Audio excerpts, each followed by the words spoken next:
จะพาท่านผู้ชมมาพิถ่ายข่าวผักในการที่กองประชุมปรึกษาหารือการส่งเสริมเวียกงานบริการจัดหางานภายในและแก้ไขปัญหาการขาดแคลนแรงงานโดยมีครูร่วมงานและภาคส่วนที่เกี่ยวข้องวันที่ 18 สิงหาคมนี้ที่ศูนย์พัฒนาฝีมือแรงงานแขวงได้จัดให้มีกองประชุมปรึกษาหารือการส่งเสริมเวียกงานบริหารจัดหางานภายในและแก้ไขปัญหาการขาดแคลนแรงงานโดยการเป็นประธานของฐานปริญญาเอกบัวเพชรศรีบุญเฮืองห้องหัวหน้าแผนกแรงงานและสวัสดิการสังคมแขวงมีพนักงานแขนงแรงงานมีครูร่วมงานและภาคส่วนที่เกี่ยวของเขาร่วมฐานปริญญาเอกบัวเพชรศรีบุญเฮืองห้องหัวหน้าแผนกแรงงานและสวัสดิการสังคมแขวงให้หู้ถึงภาระบทบาทและหน้าที่ของจุดบริการจัดหางานจุดบริการจัดหางานขันแขวงสร้างตั้งขึ้นในปี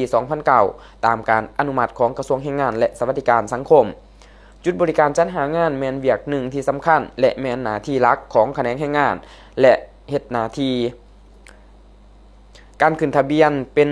ผู้ต้องการมีเวียกเฮ็ดงานทำตำแหน่งวางงานและผู้มีเวียกเฮ็ดงานทำการให้บริการผู้ต้องการมีเวียกเฮ็ดงานทำในการสอบเวียกเฮ็ดหรือเปลี่ยนเวียกด้วยการให้คำปรึกษาและสนองข้อมูลด้านตลาดแรงงานแนะนำตำแหน่งวางและการแนะนำอาชีพสมทบกับภาคส่วนที่เกี่ยวข้องและหัวหน่วยแรงงานอยู่ท้องถิ่นเพื่อเก็บกำข้อมูลความต้องการของแรงงานพัฒนาฝีมือแรงงานพร้อมทั้งให้คำแนะนำและให้คำปรึกษาแก่ผู้สอบเวียกเฮ็ดที่ต้องการยกระดับฝีมือแรงงานและหน้าที่ต่างๆที่เกี่ยวข้องกับแรงงานแต่เดือนมังกรหาเดือนมิถุนายนปี 2026ได้ลงทะเบียนผู้สนใจมีเวียกเฮ็ดงานทำภายใน561คนหญิง303คนและผู้สนใจลงทะเบียนไปเฮ็ดเวียกต่างประเทศจำนวน 4,880 คนหญิง 2,241 คนจัดหาเวียกเฮ็ดงานทำภายใน186คนหญิง125คนซึ่งมีหัวหน่วยแรงงานมาลงทะเบียนประกาศตำแหน่งวางทั้งหมด79หัวหน่วยแรงงานในนี้ทั้งหมด927ตำแหน่งงานวางและมีความต้องการแรงงานทั้งหมด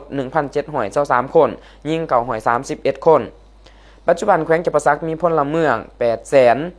8,3,185 คนหญิง 4,5,900 คนในนั้นพลเมืองในเกณฑ์อายุออกแรงงานแม่นผู้ที่มีอายุ15ปีขึ้นไป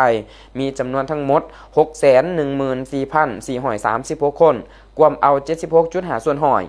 ในนั้นกำลังแรงงานที่มีเวียกเฮ็ดงานทำและอัตราการวางงานซึ่งมีทั้งหมด 284,053 คนยิ่ง 128,960 คนในนั้นแบ่งไปตามแขนงการก็คือแขนงการกสิกรรม 140,038 คนรวมเอา 49.3 ส่วนหอยแขนงการอุตสาหกรรม 33,916 คนรวมเอา 11.94 ส่วนหอยแขนงการบริการ 97,515 คนรวมเอา 34.33 ส่วนหอยและอัตราการวางงาน